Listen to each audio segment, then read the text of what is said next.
Hello and welcome to DFS Coach Talk. It is March 2nd, 2021. I am Andrew Hansen alongside Joe Sarvati, affectionately known as Coach. And how about that big lineup you put together, Coach, last night on FanDuel? Over 350 points on FanDuel as your hybrid lineup. That was a lot of fun.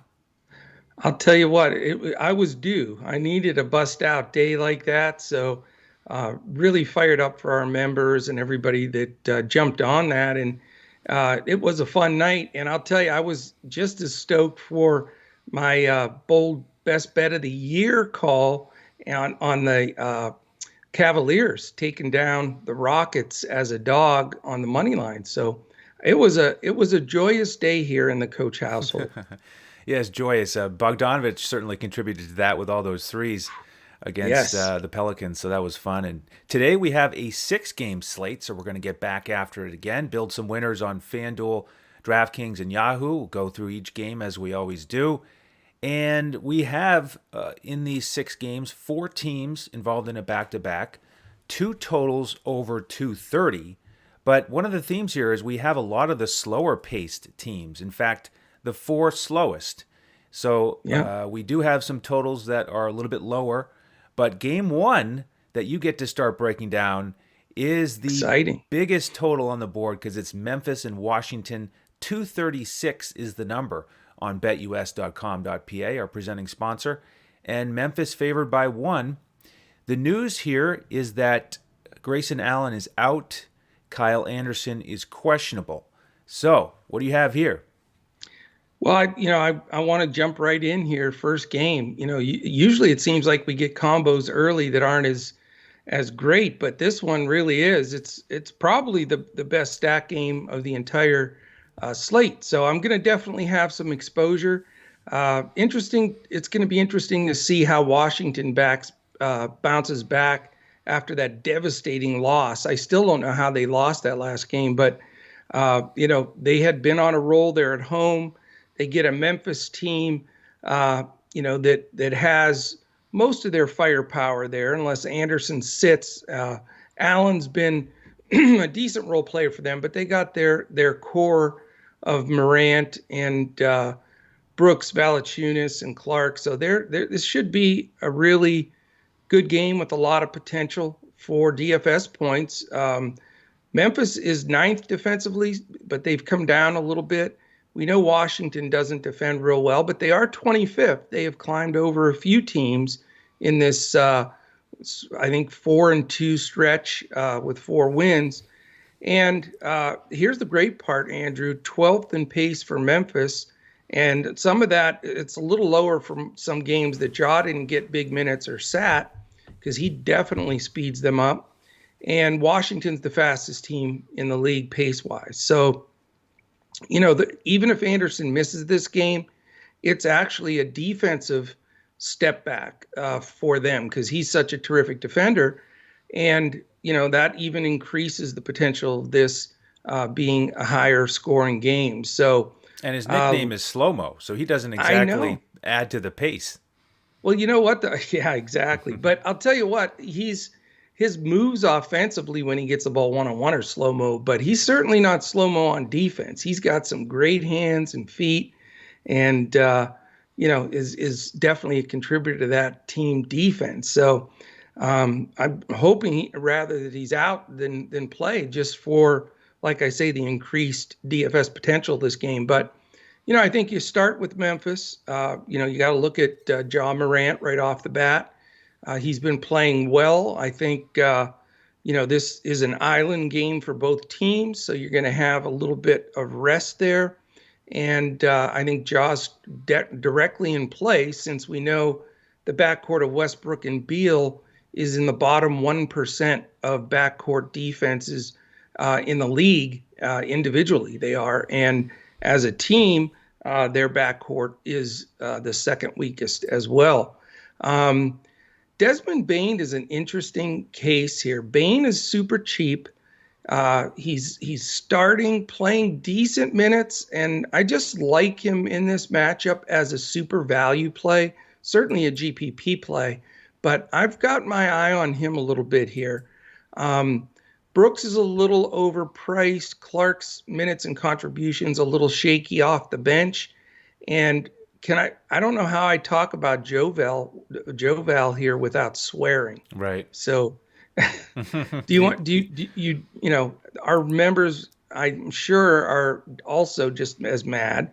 If you missed it, Joval for me was 100% owned the other night, and he decided to get 4 fouls in 8 minutes and get his fourth when the coach was trying to get him out of the game with a stupid push in the back, and just really crushed our numbers there. But I don't know, man. I'm tempted to go back. He's certainly rested. They had a rest day, and then he played 8 minutes or whatever the hell he played. And so, I hate to say it, and I say it with my fingers crossed and toes crossed, but Joe Val's on my radar again. I think, we know Washington rotates those bigs. Sometimes they go small with Hashimura. So, I mean, it fits into a Joe Val game. And when he does get the minutes and doesn't have a brain freeze like that, he really does well. And then on the Washington side, the $1 million question is, and I can't wait to see which way you're leaning, but the Westbrook Beal decision there. I mean, it's really tough to go with both. I wouldn't blame anybody, but it does strap you financially the rest of the way. But I do want to have exposure to one of them. I think it's really necessary in this game because they're going to do the majority of the scoring. And then not really this time interested in the secondary guys for Washington. I know they've paid off in other times. Ish Smith remains out, so Raul Neto gets decent backup point guard minutes and produces a decent DFS points per minute.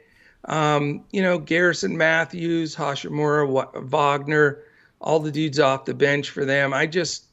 On a nice juicy 6-game slate like this, I'm not going to go any deeper. So I'll probably have 2 on the Memphis side and then one of the 2 studs on Washington. So who do you like between Westbrook and Beal? I am leaning Westbrook a little bit here. Okay.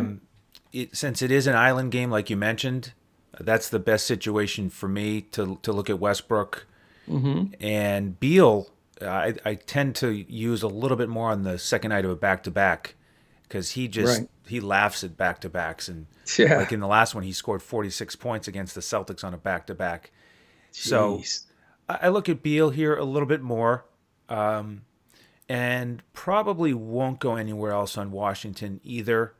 This is kind of a weird slate for centers from my perspective. Yeah. Especially on FanDuel. And so both Lopez's here on this slate are possibilities for me.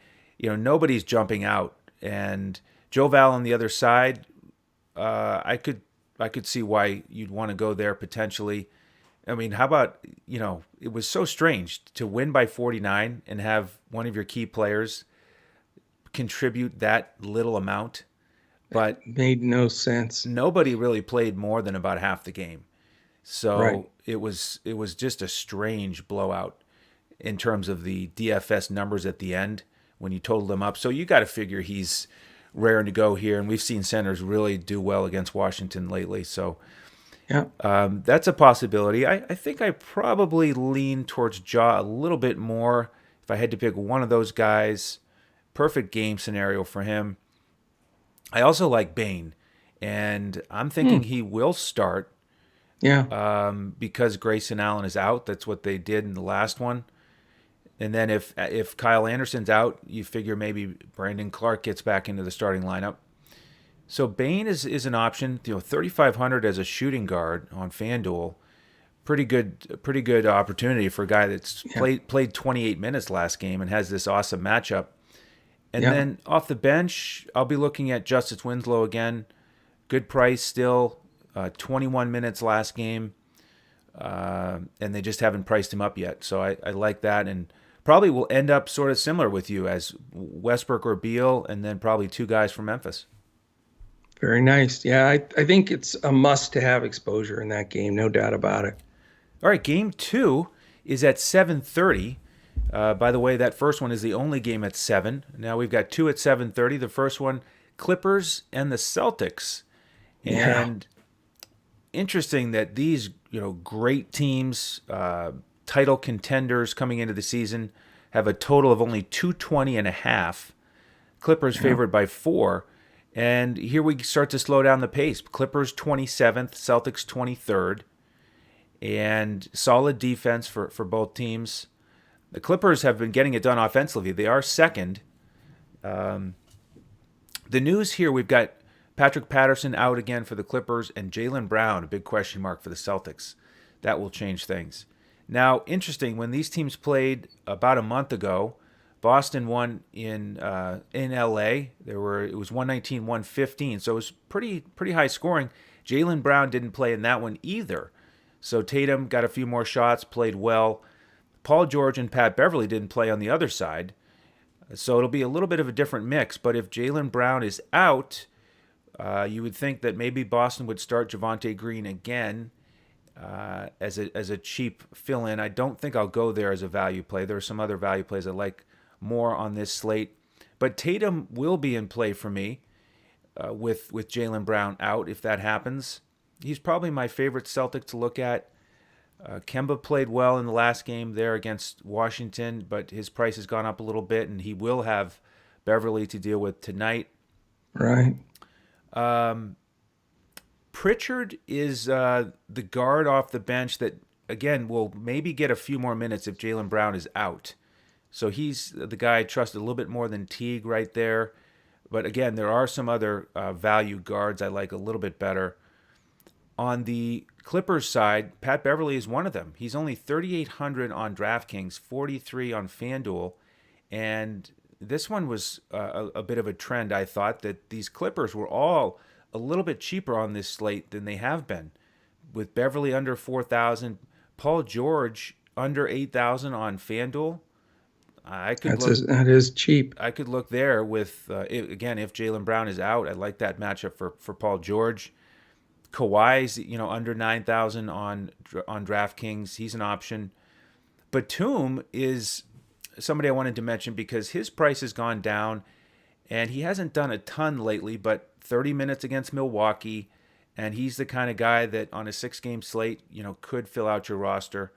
And then Serge Ibaka, also really cheap, 4,800 on DraftKings. Yeah. Nice double-double in the last game against Milwaukee. He'll need to play his 26 minutes or so tonight. So for me, I'm looking at Paul George, possibly Ibaka, and possibly Tatum on the other side. So I could end up with a decent amount of my salary, even though this is a lower total game. I think that total is a little bit low, so I may end up with some decent exposure here. Interesting. And in preparing for this today, that's pretty much the way I think the industry is going to see this game. I think they're going to see all these stars. They're going to see a lot of them priced down a little bit now, not super low, but certainly George is a real tempting price. But I really don't like this game. I think it's the trap game of the night. These teams are slow as hell, 23rd and 27th. I mean, they just don't play transition basketball. They're really going to set it up, work for good shots. Plus, from the Clippers side, with all the guys back, they haven't had everybody back for that long. There is a disbursement of usage that starts to happen. Yes, Kawhi and George are going to get their share, but other guys that haven't played consistently, like Pat Bev, he still gets some shots and usage in there along with the rest of the guys. So I know their price is down a little bit, and it is tempting, especially with Paul George, but I still think, from what I read, it's not a hard cap, but I still think they're watching George's minutes a little bit, and they want to not have him exceed 30 very often. So I know that sounds very general, but that's, from what I read, it was like we don't want to push him too hard. Now, it's right before the All-Star break. They're going to get a good break here. So we'll see if they unleash him a little bit more these last couple of days, but I'm not going to risk that. I really am not planning on rostering any of the Clippers. And on the Boston side, it's pretty simple for me. Um, I think you've got to just take a quick glance at Tristan Thompson and Robert Williams if you want cheap bigs, because they're cheap and they're getting good minutes and they're producing. And, the Clippers have had some difficulties inside, even with Ibaka, and then with Zubac off the bench, they are giving up, some rebounds, some offensive boards, etc. So if you want to go cheap there, I probably won't, but I think those are the two bigs from Boston you can think about. The only way I'd roster someone here would be is if Jaylen Brown sits, then it just elevates Tatum to that superstar Hardenish kind of level, in my opinion, because of the usage. He's 94 on DraftKings, 93 on FanDuel, and and he's 41 on Yahoo. So he's expensive, but he's not in that 10-6, 10-8 group like a lot of these, the big names like Giannis and Jokic and LeBron and Beal, etc. So Tatum will be in play if Brown sits. If not, this may end up being a complete pass game for me, Andrew. So we're going to be have two different style builds today for sure, which is good. It's a good thing. So there we go. There we go. Yeah. The thing about Paul George's minutes is the last thing I heard about it specifically was after that Brooklyn game. Ty Lue was being questioned why he wasn't playing down the stretch, and he made it an indication there that the limit they had was right around 33 or 34 because he played 32 minutes that night. And then after that, if you look at what's happened, he played 28, 28, 31. But then they let him go a little bit more against Milwaukee. He got 37 minutes. So Right. I'm hoping for that where it ends up being a close game and he gets 35, 36. Then I'd feel pretty good about rolling him out there. And he's going to get ownership at that price because he hasn't been down sub 8, I don't think, in a long time. And he hasn't really been crushing it in terms of his performance. Right. He had that bad stretch that kind of went viral on Twitter in the last game. So we'll see if he can turn it around. All right, game 3, we've got Atlanta and Miami. This is the other 7:30 tip tonight. 222 total. Miami favored by 3.5. This is a rematch from Sunday when Miami won by 10 in a low-scoring game. And tonight we've got the new coaching staff for Atlanta with Lloyd Pierce out. And we also have Bogdan Bogdanovic back in, most likely with some sort of minutes restriction. They haven't announced what it is, but we do I'd have assume like 15 to 18. Just that's my gut You anyway. would think so with it being a knee issue.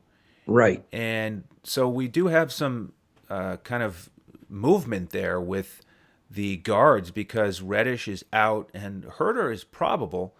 He's got a back issue after playing 41 minutes. So some turnover there, and then Jimmy Butler questionable for Miami. So try to break this one down for us. Well, I could probably break it down in 4 seconds.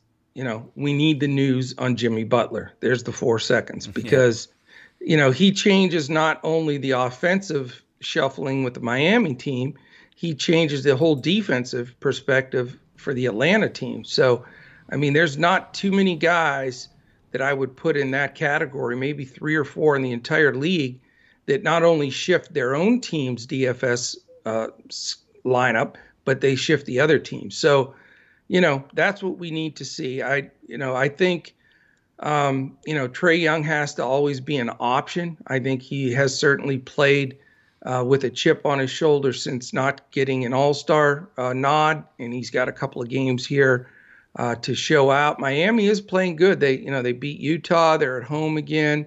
So, Trae's, I need to see if Butler's playing before I definitely consider Trae. I think the fact that Bogdanovic is back just makes it more difficult with those Atlanta guard shufflings. And then you have a new coach that obviously likes Herter a lot because he's giving him minutes right out of the chute. But Bogdanovic has got to cut into that and Herter with the sore back, logging north of 40 last time, just eliminates him for me. Tony Snell's just not viable, in my opinion, ever. The guys, Collins and Capella have been good. Capella, though, it scares me at times because they do play him off the floor. And I've mentioned that, but if you're going to pay big money for Capella, you want, 35 plus minutes to make sure he's going to get those possible 18 rebounds, etc. The guy that's been the most consistent for them, and I'm not the biggest fan of him, but John Collins, he's shooting 45% from three. He's getting it done on the glass. I don't know if they're trading him or not. That was the rumor. But, the new coach certainly seems to have a lot of confidence in him. So, that's the one guy that I'm considering from the Atlanta side. I wish he was a little cheaper, but I think Collins wouldn't be a bad play here at all. As far as the Miami side, again, let's say Butler's in.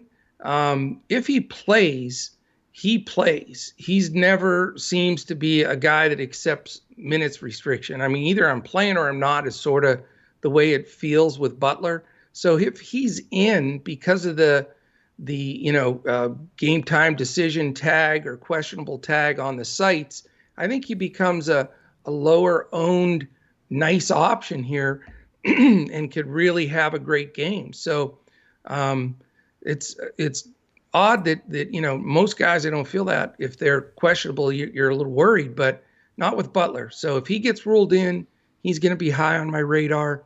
If he's ruled out, then I think you can get some of the discounted guards in Hero, Nunn, or Dragic. You can, those are all guys that you could possibly roster here and take a look at what their situation is. But they should all be available for this game, and that will be the main rotation of their point guards and shooting guards with a little bit of the Duncan Robinson mixed in. But as far as the bigs for Miami, Olynyk's been okay. I think on this good of a slate, I don't have to go there. And, I respect Capella's defense enough that I don't want to spend all the way up for Bam here. Not that he isn't an excellent play. I just think I'd like to use those dollars elsewhere. So possible, Collins, possible Butler, or if Butler sits, pull the name out of the hat between Nunn, Dragic, and Hero, basically. But I'd like to have some exposure there. Yeah, for me, this is a game that I'm not very interested in overall. I think there's a chance for a one-off on each side. And if Butler is playing, I probably won't play anybody from Miami. If he's out, I will look at one of those three guards potentially. And they're all in the same price range. Hero, of course, is the shooting guard on FanDuel, so it depends on how the roster is shaping up. But I could go. Are you favoring any of the three right now? Because I just can't make a distinction between them. Well, Hero is the shooting guard, so that really could be the final determining factor on Position. FanDuel. Yep. Right. Yeah. But I do like, Dragic and Nunn are a little bit cheaper. Right. So it is a tough call, but if Butler plays, I'm not going to go there. On the bench, I do want to mention Precious Achiuwa was excellent against these guys, and he's one of the oddities here. He's a small forward on FanDuel for 3,500, and he's a center on DraftKings for 31. So there's a value play that could come out of here for me. And neither one is his position, really. That's the funniest part. Right. By the way, I don't want to interrupt, but I'm just thinking right now out loud is because it's striking me. If Butler doesn't play, there's nothing wrong with playing two of those three guards, to be honest with you. Agreed. Yeah, because of the pace and the lack of defense in the backcourt by Atlanta. Yep, exactly. That's why I'm sort of looking at that little triangle of guys and trying to figure it out. With Atlanta, I agree. John Collins, he smashed against Olynyk here, 34-10. Yes. And he is cheaper on DraftKings at 6,800, so I like that price for him. And I'm not going to go with Trae Young here. I generally avoid point guards against Miami, and I don't think I'll go with anyone else in terms of Herter, Bogdanovich, Snell. I mean, even if Snell starts, then Bogdanovich is going to cut into that, and Solomon Hill will get pushed out. So probably just John Collins for me on Atlanta or pass. It sounds like we're similar there for sure. All right, game 4 is 8:30.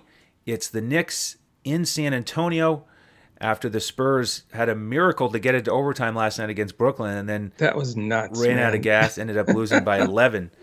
Yeah. And big news here on both sides. We've got Taj Gibson out for New York and Elfrid Payton doubtful with the hamstring. With San Antonio, we still have all these question marks with Derek White, Rudy Gay, Devin Vassell, Weatherspoon. Now, Keldon Johnson is a little bit different because he did practice yesterday, and during the broadcast, the Spurs guys were anticipating that he would play today. So if he does come back out there, then we may have Trey Lyles go back to the bench. He may disappear from the rotation altogether. But I am really not interested in playing these Spurs guys. It is a back-to-back. We've got the number 3 defense with New York and their 30th pace. Right. So it's like all signs point to fading the Spurs. Now, the one guy I was looking at and hoping for before I saw the prices was LaMarcus Aldridge, because he only played 15 minutes last night. And I was thinking, maybe they're kind of saving him up here a little bit more for New York. And if you look at New York's rotation now with Taj Gibson out, Noel played 40 minutes last game. And then the only quote-unquote big to play off the bench was Obi Toppin. And I don't think Obi Toppin has the makeup to deal with LaMarcus Aldridge right now. So I think this could be a good spot for LaMarcus Aldridge. It certainly won't help, though, if Keldon Johnson's back. That's one more forward to deal with. And then I noticed that LaMarcus Aldridge is a lot more expensive than I thought he'd be. Right around $6,000 on both sites for a guy who hasn't had 30 fantasy points since January. He doesn't even start. No. I mean, they're using him as 6th man. So he needs to be about 4,600 before I'll put him in there personally. That would be perfect, but we don't have that tonight. So it may be a fade for me on the Spurs side. With New York, I do like Noel here because he's the only guy there. And Tibbs will play his guys heavy minutes, especially for a strong defender like Noel. And he's a decent price on both sites in the 5K range. So I'll look there. Everybody else is probably unlikely to make the cut. RJ Barrett, I was surprised he's on 5,000 on both sites. You could look there. Randall's been very reliable. But probably Noel here is the most likely guy I'll take away. 100% right on the money. I mean, I pretty much want to just say everything you said. I mean, I hate this game even more, though. I mean, you got 2 decent teams, 18 and 17 and 17 and 13, but they're second. The Knicks are second in the entire league in defense. Unbelievable. And the Pistons are 13th, the Spurs are 13th now. They've gone up, up, up. But they're 30th, Knicks. They walk it up. And the Spurs 13th, but they're playing slower since they've been shorthanded. So this game just reeks of pass city. As far as pop in a situation where a low total going against a great defensive team on the second night of a back-to-back with a bunch of guys out, I mean, he may play the water boy 12 minutes at the wing. I have zero faith. Even DeJounte Murray, I don't want anybody from the Spurs. I just want to run and hide from that game. You know what I was thinking, with Coach? The Spurs. Yeah. Even if he plays the water boy, I think he's actually going to play 20 minutes. I think every Spur who plays tonight is going to play 20-something, 21 to 27. That's it. It's in that range. It's basically split. So even the water boy. I mean, it's not like sometimes you just can't get away from a few Spurs. See, Dirk's trying to remind me of the other day when I rostered 3 Spurs. That was like the low point of the last month, but that'll never happen again. I guarantee you that. But I'm a complete pass there. I'm with you though. I don't know. They priced Noel up a little bit, but not for what he's playing. And they have 0 other bigs. Now they will use Randall at center some, especially if the Spurs use LaMarcus at center and sit Pirtle for a period of time. So that's the only concern I have. I think Noel's going to be highly owned and deservedly so because he's just getting monster minutes. And he's going to have some blocks and, putbacks and different things and certainly some decent rebounder. So he's in play for me. I'm not going to say he's a complete lock yet. I have no problem fading this game. I want no part of the jumbled guard situation that it's six deep, and I'm not going to spend that kind of money on Randall in this type of game. So 100% pass for me, giant red X through the game with the possibility of Noel at power forward on FanDuel. Excellent. Well, let's see if you like anything a little bit more in this next game because it is Oh, the other total over 230. It's 234.5. Milwaukee favored by 7 here, hosting the Fighting Joe Stantons as yeah. the Nuggets are coming in on their Midwestern trip here. Big win over Chicago last night in terms of big minutes and huge night for Jokic.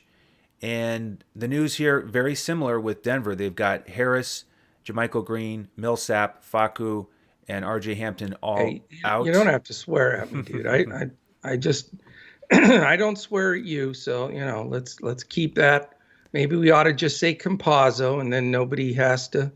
We don't have to beep you I on can the. I can live with that. And then with Milwaukee, everybody's healthy now that Drew is back. So 234.5 total. You like this one? Yeah, I mean you have to. I mean it's pretty easy tonight when you really think about it. I mean there's two obvious games in Memphis, Washington, and Denver, Milwaukee that really do stand out. So I don't think you can have even close to the optimal lineup unless you focus on those two games. I mean, sometimes the numbers don't lie. There's a lot of times we'll move around the games for different reasons and not quite agree with what the numbers state. But in this instance, if you don't have at least half to two-thirds of your lineup made from these two teams, I think you're going to have trouble catching people. So yes, I mean it is the second night of a back-to-back, but they have the All-Star break coming, so I'm not super concerned with the minutes for Denver because they're shorthanded. They have when you have 5 of your top 10 rotation out, even though some of them have been out for a while, it still takes a toll on the rest of the squad. So I'm going to have a pretty wide net here because I'm still making some decisions. But, Drew Holiday on Jamal Murray, I think, is a little bit of a deterrent there. The fact that he's back and defending, we'll see what kind of minutes he gets. But that gives me a little concern with Murray's price being so high now. Monte Morris continues to do well. His price has drifted up, and he's getting big minutes, just as Will Barton. Michael Porter crushed the rebounds the last game. But he has a little bit different scenario in the paint against Giannis here, so I'm not going to go that direction. I don't remember the last time that I rostered the Joker, but I wouldn't mind rostering the Joker here, and he may be my big pay up guy. So if you've been waiting for a bad game from the Joker, it's probably going to be tonight. But I mean, his price is very, very difficult to deal with here. But, he's the guy right now that I'm trying to build around, but I'm still not completely sold on it. I need a little bit more time. A lot of it has to do, again, if Jimmy Butler plays. He's such a key to the slate for me because I want to play him if he does. And then with the rest of my build, I don't think I can get to the Joker, but I'd like to. I think that, he's just been such a machine and looks in such great shape. He's thinner than he's ever been.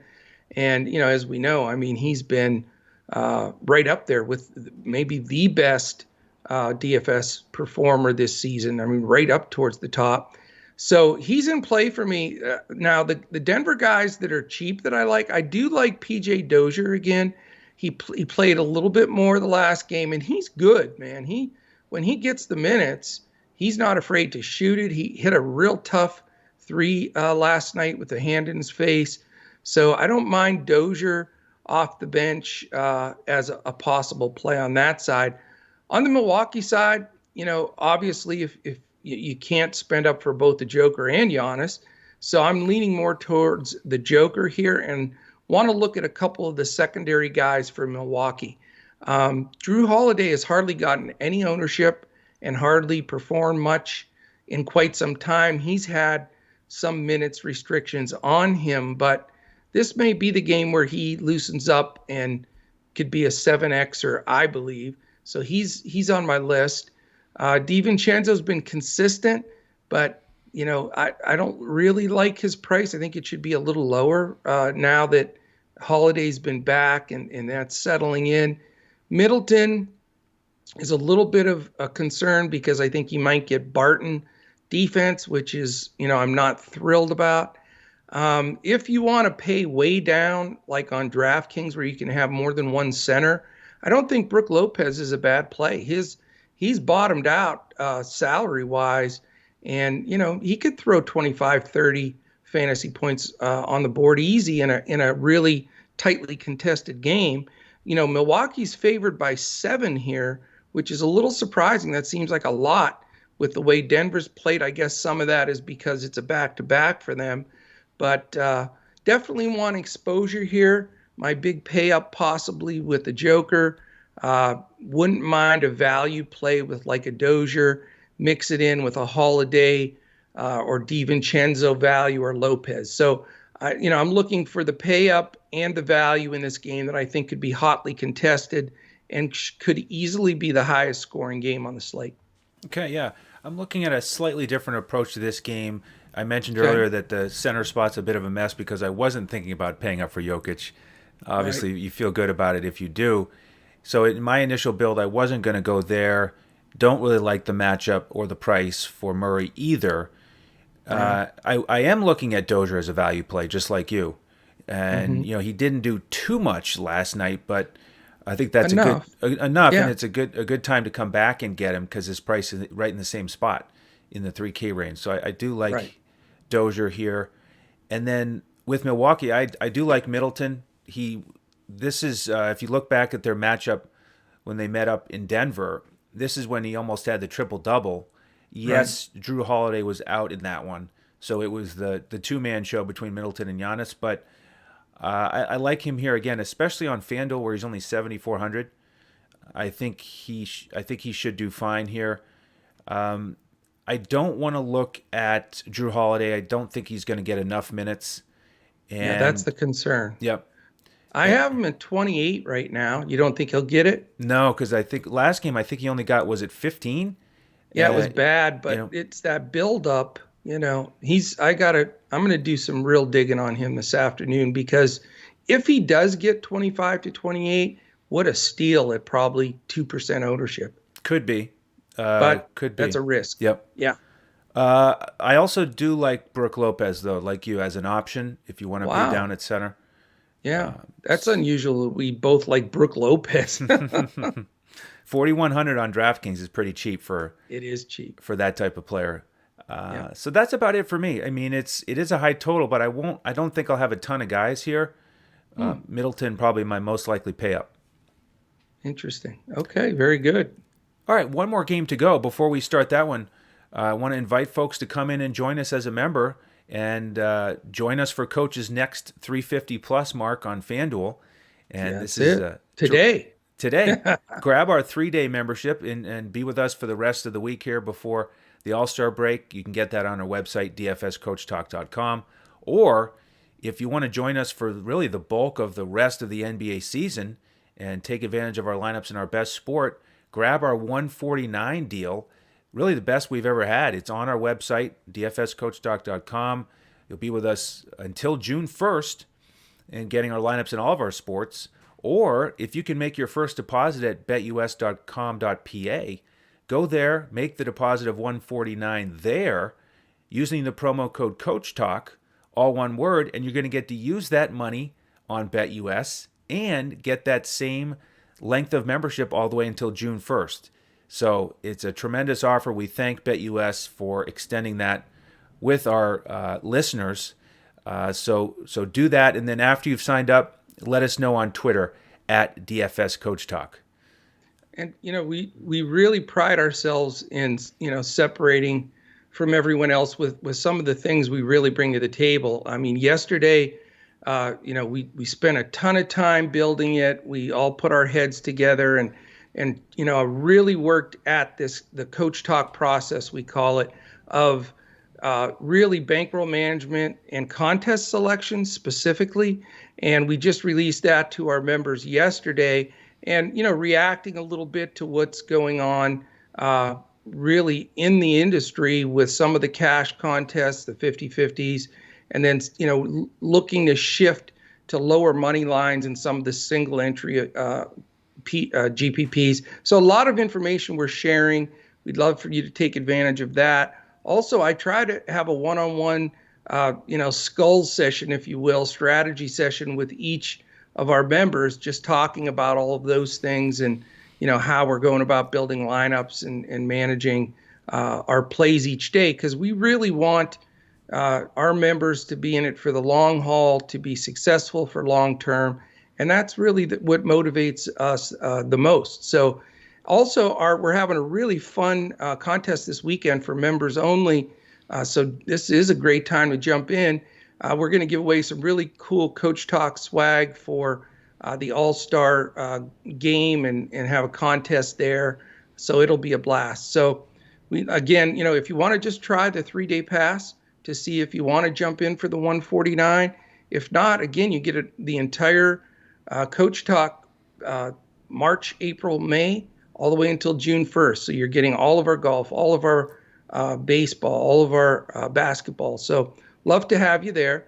The only other thing I want to mention real quick before we dive into this Phoenix Lakers game, if you're watching this on YouTube right now, it's super important. Just take like 5 seconds. You can even do it now. Hit the thumbs up, subscribe, and hit the little alert button up in the corner so that you know when our podcast posts. That is super important. It really moves the needle on the algorithms with YouTube, and that's really a focus of what we're trying to do there. If you want to catch us throughout the day and you're not a member yet, you want to see some of our posts, some of our information, we're all at DFS Coach Talk, so you can get us there. And then Andrew's at Language Olympic, and I am at JoesarVadi. There you go, Andrew. Yes, sir. All right. Last game of the night, Phoenix and LA. Battle of two powers out west. 22-11 against 24-11. Lower total here, though, 213.5. Lakers favored by 1.5, as we have the 29th pace Phoenix Suns and 17th paced Lakers. Great defenses, of course. Lakers number 1 in the NBA. Phoenix number 6. The news here, we've got Dario Saric questionable. Damian Jones questionable for the Lakers. He got a few minutes in that last one, did well.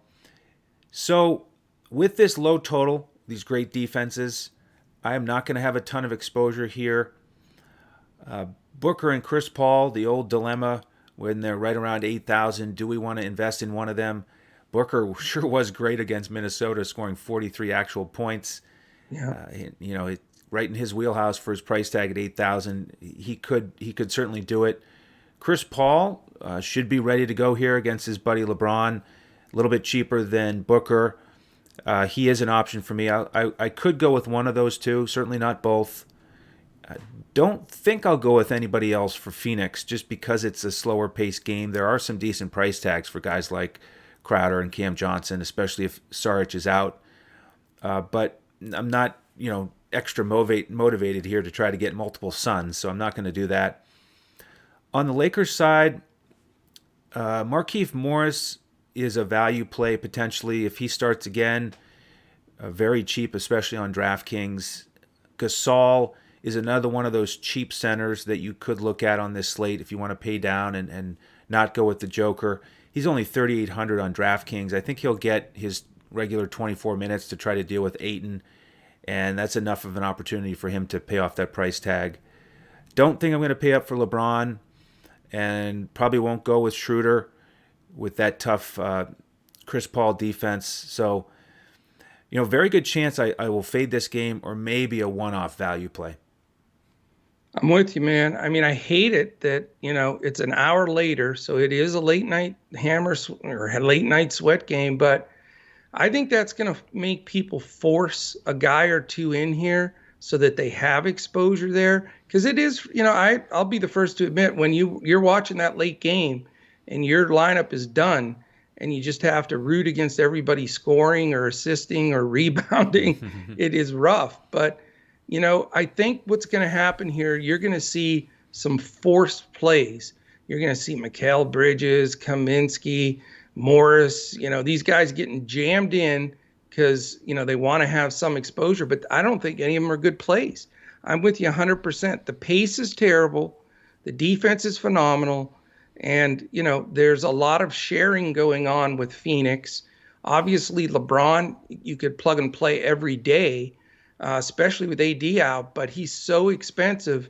I would rather spend the money on the Joker tonight and, not try to squeeze, 55 or 58 out of LeBron, which is going to be a lot in a game where Phoenix is going to control the pace. They've been on a roll, man. They're 22-11.